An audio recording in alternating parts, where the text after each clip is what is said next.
I've always had a thing about Jesus, even as my personal life became more secular over the course of recent decades. It goes way back to when I was a kid, and I remember hearing stories about Jesus. My family took me to Catholic Mass when I was a kid, and those Okay. really struck with me, and I was always inspired by these stories and touched by them. And that continued over the course of my adult life. So I had the audacity to call myself a secular Jesus follower. Revolution of common sense. Revolution of common sense. A revolution of common sense. Truth was once common sense, but today, truth is uncommon. Explore biblical truths around faith, business, and politics with Peter Demas. Uncommon Sense in Current Times. Hey folks, welcome to Uncommon Sense in Current Times. I'm real excited to be here with Tom Krattenmaker. He is a writer that specializes in religion, meaning, and values in public life. He's a longtime columnist for USA Today and now I can't say the word. He now writes for also Unleashed Sky. He's the author of 3 award-winning books, including Confessions of a Secular Jesus Follower, Finding Answers in Jesus for Those Who Don't Believe, and Onward Christian Athletes. So, Tom, thank you so much for coming on to the show. I greatly appreciate you being here to have this conversation with me. Well, good to be with you. Thank you for the invitation. So I'm curious, so do you define yourself as like an atheist, agnostic, Christian, Muslim, Hindu? How do you define yourself, like in a religious sense? And if so, like, because I see you have this finding answers in a secular Jesus follower. So how do you find, and then how do you see Jesus in this same context? I prefer to use a positive articulation, so Okay. I tend to say that I'm a humanist. Okay. All right. I am agnostic when you look at the theological spectrum and my location on it, a humble one, always aware that I don't necessarily know everything, always open-minded, willing to learn, willing to change my ideas, but I also consider myself a secular person. And I'm Okay. very interested in a positive articulation of secular life for myself and for the larger sphere of secular people. How does Jesus fit in, you ask? Yeah. In that book and in conversations I've had, and I still hold to that. A lot of your listeners will think it's a weird thing. You can't really be a secular Jesus follower, right? I mean, what is that? It's not an established category, but it makes sense to me. It's what I am, and even though I'm not conventionally religious, I want to be open to the inspiration and the ethical instruction that I can get from this fascinating figure of Jesus. So I'm curious, was there something when you were young that made you say, was there a particular story of Jesus when you were young? Not as you got older and you started kind of learning, kind of social right and wrongs, but when you were young and you were, that it was like this one particular story would just really hit home. Was there one in particular that that resonated with you? Yeah, it was a hymn that we sang in Catholic Mass when I was little. The lyrics were something to the effect of, "Whatsoever you do to the least of my children, that you do unto me." And I've always been blown away by that. I still am. And to me, it goes very deep in terms of what I consider to be sort of the ultimate test of our character. How do we regard those who have the least amount of power and status and privilege? How do we treat them?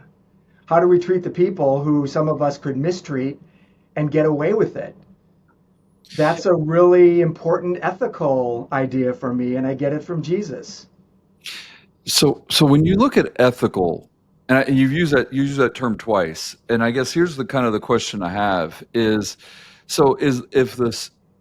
is your standard of ethical as a secular Jesus follower, is the standard of ethical then Jesus? Is it his life or his teachings? Where is your standard of right and wrong that you're measuring good and bad against?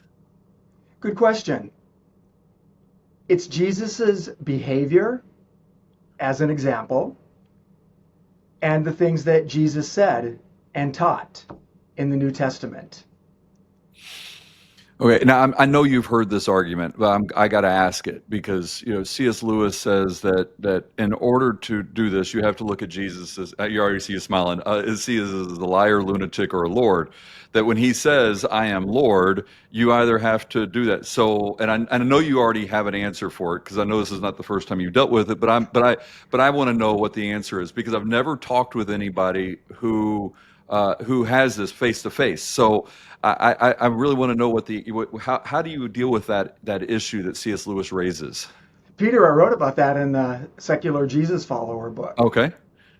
I'm not reading it right now. I'm just going on memory. Yeah. But so we're given the choice of choose A or B or C, right? Right. I choose D. Okay. So if you want to go with L words, the ones that are offered by C.S. Lewis are Lord, liar, or lunatic, right? Right. Well, when I say I go with D and I use an L word, it's legend.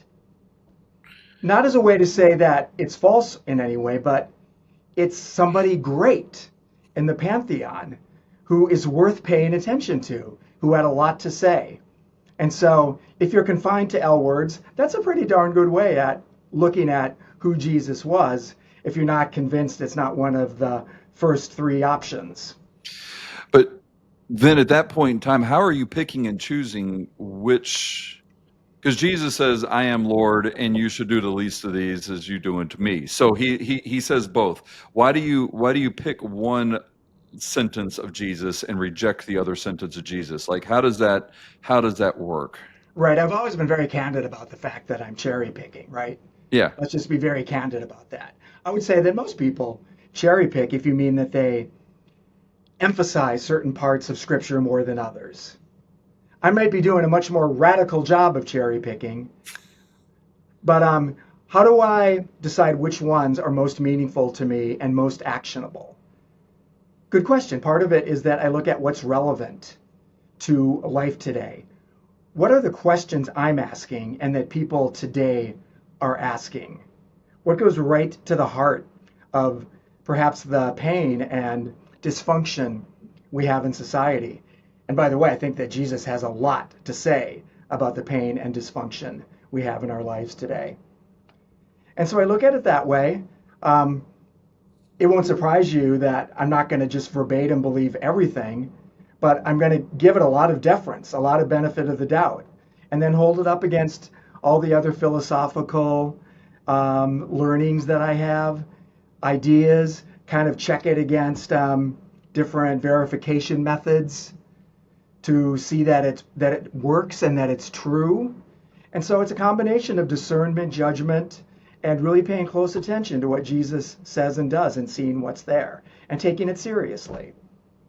So do you believe there is an objective morality? I mean, like Dawkins does not. For example, you have a very adamant atheist on there, but there are others that do deal with it. So do you believe there's an objective morality?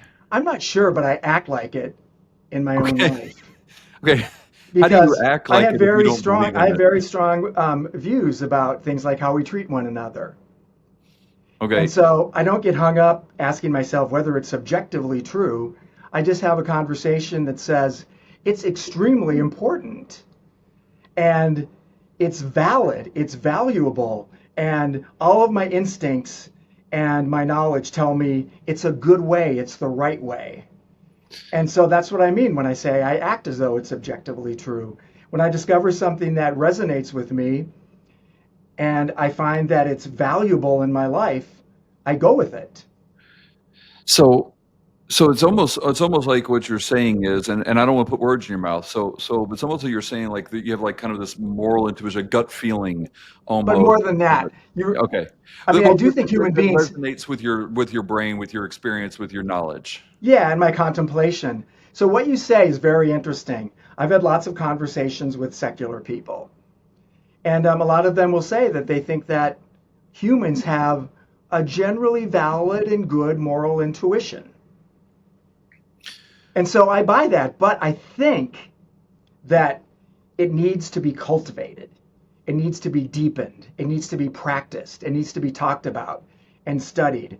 And so it can't just be like this vague idea, some kind of instinct or impulse we have. It has to go deeper and it has to be more thoughtful than that to really take root in our lives. How do you deal with then like sociopaths and narcissists? Sociopaths that don't really have those feelings, They or don't. yeah, and or narcissists that are strictly self-serving feelings. How do we deal with that issue in society as a whole? You're kind of dealing with it with how you deal with it, but if we were to believe what you were to say is true, we run the risk of allowing sociopaths and narcissists to kind of take over. I know, and that's a terrible thought. I mean, if they commit crimes, then we have mechanisms. They can be prosecuted and they can be imprisoned, so they're taken out of circulation, right? If it's somebody we're dealing with in our life, and I've gone through that, you probably have. I know people who have had people very close to them who are narcissists. You have to keep your distance. You have to make sure that you don't fall to their level or play their game. And you really have to hope that they don't take over too many of the important institutions in our society, because things aren't going to go well if they're running the country. So when you're dealing with if you reject the idea that Jesus says he is Lord, but yet he says it. I mean, if he says I am Lord, and he makes it very clear throughout, even in the subtext of, I am the way, no one can get through to heaven, except through me. All of these statements that he makes, if you reject that, then Yeah, by reject might be too strong a word, but we can come back to that. okay, that's fine, that's fair. But if you dismiss it, maybe, then doesn't that make Jesus a narcissist if you believe that what he said is what he said? Yes, that would make him a narcissist, but I don't think that's the formula here. Your question reminds me of a conversation I had with my father when I was probably in my late teens or early 20s, Uh-huh. and my beliefs were starting to evolve. And he was just a staunch Catholic. And so he said, "What are you telling me, Tom? You don't believe Jesus was divine?" And I remember saying, "I don't think so, but he might as well have been, for all the power and the wisdom that was contained in his teachings and example." I didn't say it this well, Peter. And maybe I'm not saying it well now. No, I think you're saying But it for great. the influence that he's had over millennia of culture and history, he might as well have been. And so one thing you can do with that is you can take it metaphorically. Lord could mean that this is somebody very, very special. And this is the final word in understanding the meaning of life, what it means to be human, what it means to treat people a certain way. And so it's a way of signifying this is very important, this is the best. Where did he get it from then? Well, Jesus was obviously religious. Right. So he bought it from his upbringing. If you're a traditional Christian, you'll think that he just knew that he was, and he had communication with God. He was God. So that was the source of it. So I have had these conversations, and you've asked me what really is the hardest question somebody can ask me when I talk about Jesus. And I say that not because I don't have answers. I think I do. They may not satisfy everybody. But it makes me uncomfortable because if I really answer candidly, I'm afraid it's going to make people mad. And I have the kind of personality where I don't like making people mad. I don't like saying things that are seen as blasphemous. I get that, but here's the funny thing about that I hear though, and again, I may be mischaracterizing it, and I apologize, and please correct me if I am, because you're not going to make me mad. Because again, I love having this conversation. This is really fascinating to me because I don't get to have these conversations often. But you're worried about making people mad by stating your opinion. But again, when I look at Jesus's life, he made quite a few people mad. He made them so mad that they executed him from one political system using another political system to do so. So his ethical behavior revolved around making people mad, yet you're kind of afraid to do so in that same context. I wish I were more like Jesus when it came to bravery for sticking my neck out. Maybe that's So one reason I admire him so much, because he has a kind of bravery that I lack. But you may say, Tom, what are you doing even writing about religion and these things and some of the most divisive issues if you're so afraid of making people mad? Well, that's a weird thing about me, Peter. I'm very much attracted to the most contentious, difficult issues, and I feel compelled to write about them. But at the same time, I hate becoming controversial. So, as I said, that's a weird thing about me. It's a riddle. But bravery in and of itself, I mean, that's something you admire, and I think that's true across all cultures, across all things. Could we argue that being brave and being a coward would be something that would be objective, an objective value that we appreciate across the board? I mean, do we know of any culture that celebrates cowardice? No, I would think that courage coupled with wisdom would probably be universally acclaimed values or ways of living, ways of behaving. Okay, but again, so that does assume that there's something that is objective out there with that. Some people would say so, but I've told you before, that's not the way I think about it or the language I use. Right, right. But I would be willing to say it's true. And that's based not necessarily on an objective standard, but on all the things I talked about before, like judgment, discernment, thinking carefully, contemplating, juxtaposing it with other philosophical teachings, and coming to some kind of judgment. So how is that subjective then? Of course, it is subjective. Haven't you noticed that low energy, brain fog, or just feeling a step slower might be creeping in after sitting for a while? It could be linked to your circulation. Blood Flow 7 by Juvenon is designed to support healthy nitric oxide levels, which help your blood vessels relax and open up. It improves your oxygen and nutrient delivery to your brain, heart, and muscles. That means better stamina, mental clarity, and overall vitality without caffeine or stimulants. It's made with clinically studied natural ingredients, and in research, these have been shown to boost nitric oxide by as much as 230% in just 3 hours, and it helps open arteries for smoother blood flow. 2 easy capsules a day. No mess, no fuss, and you're supporting heart health, healthy blood pressure, and more energy to power through. So check it out at bloodflow7.com/uncommon or click the link in the description. That's bloodflow7.com/uncommon. It is common sense. So when we look at cowardness versus bravery, how could that ever be subjective? I see your point. It's hard to imagine cowardice ever being proclaimed as a positive and wonderful value and something we should aspire to, right? Right. And so that's what I mean when I say that courage coupled with wisdom, maybe courage alone, probably come as close as anything I can think of to being universally valid and adhered to. Now, I said adhered to. People would say it's good, but it's a difficult thing to practice. Of course. And I think that's true with whether you believe in a secular Jesus and the ethical teachings, or you believe that in a Christian Jesus and that he is Lord. We all mess up. I think that's the nature of being humans. Would you agree with that? Jesus is hard to follow. Yeah, absolutely. Yeah. I knew a guy who, this was a very idealistic Christian, and he decided he was going to spend a year doing everything verbatim, following Jesus.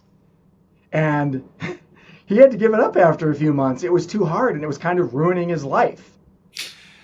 So, but we have, as a Christian, we see it as we have an option to get through this, like by confessing He's Lord and by repenting, and having a form of repentance. As a humanist, how do you deal with that? How do you deal with making mistakes? Well, what I do as a self-proclaimed secular Jesus follower. Okay. And by the way, I never say that Jesus is secular. I'm just saying I'm secular. I understand. And I'm following in a secular way. And so, candidly, somebody like me wouldn't have the same kind of strength to follow consistently. I admit it's not going to be as deep, and the picture is not going to be as full and robust if you remove the religious dimension.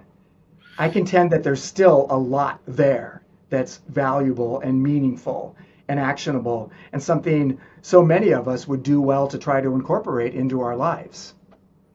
And yes, it's hard. It's even harder if you're not part of a church community.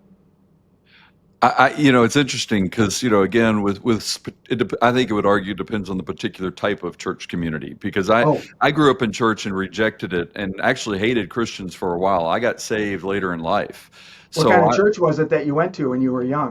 well, I've been to multiple churches, and because I asked questions, I was asked to leave a lot of churches. So it took me a while to understand the relationship with Jesus as opposed to the religion of people who are Jesus followers at times. And so my path was not a straight line. Born in a Christian home, immediately went that way.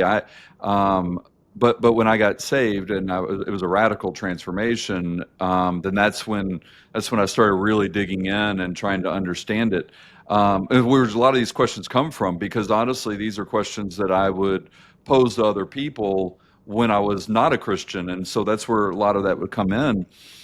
But one other question I guess I have for you is because I was with you during that timeline of my life that I believed in Jesus, but I did believe that he committed miracles. But you do not. You reject the idea of miracles. Am I right on that? Yeah, reject is too strong a word, but I have a hard time believing them. I have a hard time believing in a really deep way supernatural claims. I've explored that. Why am I that way? Why are so many people that way these days? Is it because we're stubborn and cold hearted? Is it because our epistemology is a certain way? And is it the case that we won't accept supernatural claims or that we can't accept them? I would say that I cannot accept them. I cannot bring myself to regard them as factually true. I can believe that they're metaphorically true. I can believe that they convey deep wisdom, but I have a very hard time accepting as factually true any supernatural claim. How do you account for? Because let's define and see if we agree on the definition of supernatural is anything that kind of goes outside of natural laws, That's physical right. laws, etc. So how do you account for modern day ideas? And I'll be honest, I have been, and it was long after I got saved, I was miraculously healed off of a condition. I am friends with somebody who had just weeks left to live with a tumor. They were going to the Mayo Clinic. I was actually going to the Cleveland Clinic. They were going to the Mayo Clinic, and by the time they arrived, the condition was gone. How do you account for those type of miracles? Well, let me rephrase, because how do you account for those type of facts to be able to say that it is not supernatural? Well, I'm humble about it for starters. I've heard about and read about these kinds of things my whole life. And I'm not one to say, no, that could never have happened. That didn't happen. I mean, I have friends who've told me about mystical experiences, which kind of are supernatural. Who am I to say, no, you didn't have that experience? I would never do that. They had that experience, you had your healing. I heard what you said, and there's no way that I can say that it's not true. I have not had those experiences myself, but lots of people with whom I've communicated over the years have had those experiences. And so I have a hard time believing them, but I'm humble about it, and I'm not going to tell somebody that anything supernatural is untrue. Okay, I have to then, if you were to believe in it, or you were to experience it, I should say, would you, in all honesty, would you then say, "Wow, I was wrong," or would you say, Sure, okay, it so, would be or yeah, I easy. was going to say, Sure, would you try to find the answer around it, like kind of almost like a science in the gaps, so like a God in the gaps argument I with science? might. I mean, I came up as a journalist and I still am, and there's a certain skepticism in that mindset. You know, an extraordinary thing, you're going to fact check that. You're going to make sure Right. it's true in sort of an accuracy sense. So I probably would do that. But even though it's difficult, I pride myself on being something who's changeable, who's open minded. If I got rocked by something that happened, I would change my views, and that would include something supernatural. So, as a humanist, you use the word true a lot. And that's unusual from my experience in dealing with it and being in the sociology department and graduated with a degree in sociology. Truth was not a term you were not allowed to use very often. Well, maybe that's not why I'm always accepted in secular circles, Peter. But So I'm same. curious, though, how do you reconcile being a humanist and dealing with truth? As you clearly stated, you believe in things being true and false. So how do you handle that? This is some heavy duty epistemology once again. I So apologize. I hats just hats these off. are just things I've just been curious about in our conversation. I love the conversation. I hope I'm not making you uncomfortable or whatever. I'm really wanting to learn and You understand. know, I love this. there was a time when these conversations made me uncomfortable, but I've had them a lot over time. I'm self-deprecating. I can smile. I can laugh at myself. When I say true, I don't mean it in some kind of deep, like philosophical way. I mean it more like it's accurate. It's observably valid. It's something that seems to hold in various situations when you apply it. True can mean a lot of things, I know. Right. So it's almost like you can, if you can test it scientifically, you're willing to go with truth. But if But I it, also am willing to use, intuition and emotional aspects. I'll tell you what I mean by that. And this kind of relates to talking about the natural world and the supernatural. So my big thing in my personal explorations and my writing these days is the meaningfulness of the natural world. Like trying to make sense of this just astonishing fact of existence. The fact that we have this mind-boggling universe and stars and this earth that's just right. I approach it through a science lens. I want my understanding to be accurate, but I don't want to confine myself to simply a dry, just the facts kind of response. I want to be able to have an emotional and a psychological response to that. Depending on what you mean by spiritual, you could say it's a spiritual response. And I think that all secular people should allow themselves to have that emotional and psychological response. And I don't think that it defies sort of the science mindset or the secular mindset. And so that's what I'm getting at. There's a psychological and emotional element to it. And it's the same thing with discerning truth. Like beauty can enhance a sense of what's true. Aesthetics. all right, I didn't plan on going here. We're really nearing the end of time, but I got to ask this. So again, because you're studying kind of the stars, the universe, et cetera, how are you handling the fine tuning of the universe, the fine tuning of the planet? Because a lot of atheists now have at least gone to admit that there seems to be a creation, that a creator that started. There was at least a beginning on it from there. How are you approaching that now as you're studying this? And you may not have good answers yet because I know you said you're studying and looking at it, but I'm just curious to know, have you started looking at that part of it yet? Very much so. I just finished reading the book, the Goldilocks Enigma, which Okay. really looks scientifically at fine tuning. I think it's a very hard question. I think it's possible it's beyond the realm of human knowledge or understanding. Even though I believe that, I still want to know more. Um, I'm at a point now where, even though it's a fascinating question, what's really important to me is that existence is here and it's amazing. And we can observe how it works, and we can observe the creative capacities of stars and of this planet. And it's astonishing, it's inspiring. And not only that, you can learn so much from it. How does life work? What makes life good? And you know what's interesting? I started on that path by thinking deeply about that term abundant life, which I always heard Jesus talking about. And I Right. started exploring that through a secular lens. What is abundant life? What makes life abundant and good? It's been a fascinating exploration. It sounds like it. What was the name? I'm sorry. What was the name of that book? The Goldilocks The Goldilocks Enigma. I think it's Enigma. fairly old. It might have come out more than a decade ago. Okay. but it's a very good book. Some of the scientific and the physics stuff might be a little bit outdated now, but I recommend the book. All right. I want You to can check that give out the too. author's names, the author's name to your listeners after the episode because I can't recall it. That's fine. I actually am wanting it also for myself. So sometimes I forget as I'm having these conversations that we're doing this for an audience because again, I just enjoy the conversation so much. We are at the end. You are now writing for, and I was about to say only fans, which I know that's not what you're writing for. Only Sky. Only Sky, right? I suspect that none of your listeners have heard of it, maybe a few. It's a new magazine. It's focused on healthy and positive visions for the future and trying to puzzle out a bright future for humankind and the life forms we share this earth with.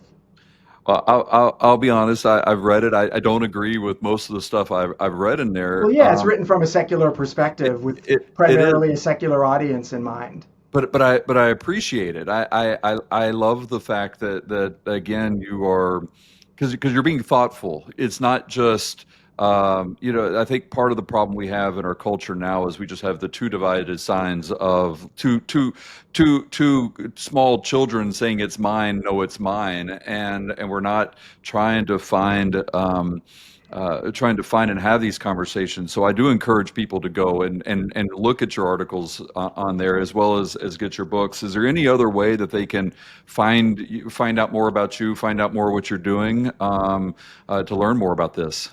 Yeah, go to tomkrattenmaker.com. All my articles are there, every single one going back to the mid 2000s when I first started writing about religion and public life and when I was writing columns for USA Today. TomKrattenmaker.com. Krattenmaker is hard to spell, but I'm sure you'll have it available It on will the be. page where this conversation is posted.